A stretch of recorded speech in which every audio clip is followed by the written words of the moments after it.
Friends, welcome to Pandiyanadu சமையல். இன்னைக்கு நம்ம பார்க்க போற ரெசிபி என்னன்னு பாத்தீங்கன்னா ஒரு சூப்பரான ரெசிபி தாங்க. மஷ்ரூம் ஃப்ரைட் ரைஸ் எப்படி பண்ண போறோங்கிறத பார்க்க போறோம். ஒரு டேஸ்டியான ரெசிபிங்க. யாருக்குமே இது பிடிக்காம இருக்கவே இருக்காது. கண்டிப்பா எல்லாருக்குமே ரொம்ப பிடிக்கும். பாருங்க எவ்வளவு சூப்பரா உதிரி உதிரியா இருக்குதுன்னு. இந்த டேஸ்டியான மஷ்ரூம் ஃப்ரைட் ரைஸை எப்படி பண்ணலாங்கிறத இன்னைக்கு நம்ம பார்க்க போறோம். வீடியோவை வந்து ஸ்கிப் பண்ணாம பாருங்க. அப்பதான் என்னென்ன போட்டிருக்கோம் அப்படிங்கறது உங்களுக்கு கிளியரா தெரியும். எப்படி பண்றோங்கிறதும் தெரியும். இப்போ வாங்க இதை எப்படி பண்ணலாங்கிறத பார்க்கலாம். நான் இன்னைக்கு ரைஸ் வந்து பாஸ்மதி ரைஸ் எடுத்திருக்கிறேங்க. ஒரு கப் எடுத்திருக்கிறேன். இதை வந்து ஒரு 20 நிமிஷத்துக்கு நம்ம ஊற வச்சுக்கலாம். ஒரு டைம் மட்டும் கழுவி இந்த தண்ணியை கீழே ஊத்திட்டு அதுக்கப்புறமா ஊற வச்சுக்கோங்க. இப்போ இது ஒரு 20 நிமிஷம் ஊறட்டுங்க. இப்போ 20 நிமிஷம் நல்லா ஊறிடுச்சுங்க. இப்போ இந்த தண்ணியை வந்து நம்ம வடிகட்டி எடுத்துக்கலாம். வடிகட்டினதுக்கு அப்புறம் குக்கர்ல சேர்த்துக்கோங்க. இப்போ இந்த கப்புக்கு தாங்க நம்ம ஒரு கப் அரிசி எடுத்தோம். அதே கப்புக்கு வந்து 1.5 கப் மட்டும் தண்ணி ஊத்திக்கலாம்.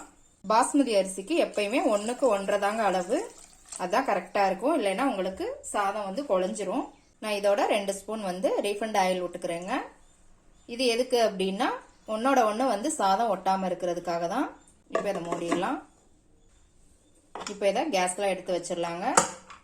இது வந்து ஒரே ஒரு விசில் விட்டா போதுங்க. கரெக்டான அளவா இருக்கும். 2-3 விசில் விட்டீங்கன்னா உங்களுக்கு குழஞ்சு போயிடும் சாதம். அதனால ஒரு விசில் மட்டும் விட்டுக்கோங்க.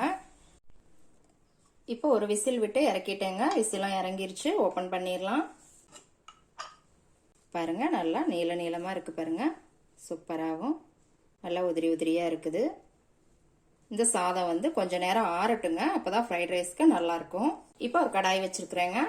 அதுல 3 ஸ்பூன் பக்கம் ஆயில் விட்டுக்கோங்க. இப்போ இதுல ஒரு சின்ன துண்டு பட்டை, ஒரு சின்ன அன்னாச்சி பூ, 2 கிராம்பு, இதோட 1/2 டீஸ்பூன் சோம்பு, 1/2 டீஸ்பூன் சீரகம். இது நல்லா பொரிஞ்சதுமே 1 டீஸ்பூன் இஞ்சி பூண்டு பேஸ்ட் போட்டுக்கோங்க. இதை நல்லா இந்த எண்ணெயிலேயே வதக்கிக்கோங்க. இஞ்சி பூண்டு பேஸ்ட் லேசா வதங்கினதும் ஒரு பெரிய வெங்காயத்தை இந்த மாதிரி பொடியா நறுக்கி போட்டுக்கோங்க. அதோட 4 பச்சை மிளகாய் இந்த மாதிரி கீரி போட்டுக்கோங்க. இதை 1 நிமிஷத்துக்கு நல்லா வதக்கிக்கோங்க. வெங்காயம் நல்லா வதங்கினதும் கொஞ்சம் அதோட பீன்ஸ் சேர்த்துக்கலாம். கொஞ்சம் கேரட், அதோட கொஞ்சம் குடமிளகாய். இதை எல்லாத்தையுமே பொடியா நறுக்கி போட்டுக்கோங்க. இதை நல்லா ஒரு 2 நிமிஷத்துக்கு வதக்கிக்கோங்க. பாருங்க 2 நிமிஷம் நல்லா வதங்கிடுச்சுங்க. இப்போ இதோட காளான் சேர்த்துக்கிறேங்க நான். இதையும் நல்லா ஒரு 2 நிமிஷத்துக்கு வதக்கிக்கோங்க. பாருங்க நல்லா வதங்கிட்டு இருக்கு. இதுல வந்து இந்த காளான்ல வந்து வதங்க இந்த மாதிரி தண்ணி வந்துட்டே இருக்குங்க. இந்த தண்ணி ட்ரை ஆகுற வரைக்கும் நல்லா வதக்கிக்கணும். இப்போ இதுக்கு தேவையான அளவு உப்பு போட்டுக்கலாம். நான் சாதத்துல வந்து உப்பு போடலைங்க, அதனால கொஞ்சம் ஜாஸ்தியா சேர்த்துக்கிறேன். பாருங்க இந்த மாதிரி தண்ணி வந்துட்டே இருக்கும். இது நல்லா தண்ணி எல்லாம் ட்ரை ஆகுற வரைக்கும் நம்ம மூடி வச்சிடலாம்.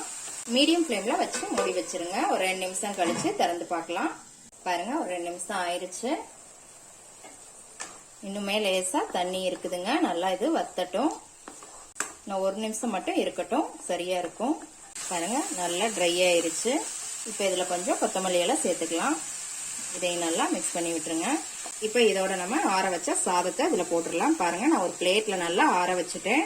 நல்லா உதிரி உதிரியா இருக்கு பாருங்க சாதம். இந்த மாதிரி ஆற வச்சதுக்கு அப்புறம் சேர்த்தீங்கன்னா நல்லா இருக்கும். இப்போ இதோட 2 ஸ்பூன் பெப்பர் சேர்த்துக்கோங்க. நம்ம இதுல எந்த ஒரு சாஸும் போடலைங்க, வெறும் பச்சை மிளகாய் மட்டும் தான் போட்டிருக்கோம். அதனால பெப்பர் சேர்த்துக்கோங்க, நல்லா டேஸ்டா இருக்கும். இப்போ இதை எல்லாத்தையும் நல்லா கலந்து விட்டுக்கோங்க. பாருங்க நல்லா மிக்ஸ் பண்ணியாச்சுங்க. ரொம்ப அழுத்தி மிக்ஸ் பண்ணாதீங்க, சாதம்லாம் உங்களுக்கு குழஞ்சு போயிடும். இல்லைன்னா 2 உடைஞ்சிரும். பாருங்க இது எவ்வளவு உதிரியா சூப்பரா இருக்குதுன்னு. ஒரு சூப்பரான மஷ்ரூம் ஃப்ரைட் ரைஸ் ரெடி ஆயிருச்சுங்க. எப்படி இருக்குன்னு செஞ்சு பார்த்துட்டு கமெண்ட்ல போடுங்க. லைக் பண்ணுங்க, ஷேர் பண்ணுங்க, சப்ஸ்கிரைப் பண்ணுங்க. கூடவே பெல் ஐக்கான் பட்டனை அமுக்குங்க. மறுபடியும் வேற ஒரு ரெசிபியோட சந்திக்கலாம் ஃப்ரெண்ட்ஸ். அன்போடு சமைத்து ஆனந்தமாய் உண்டு இன்பமாய் வாழுங்கள். வாழ்க வளமுடன்.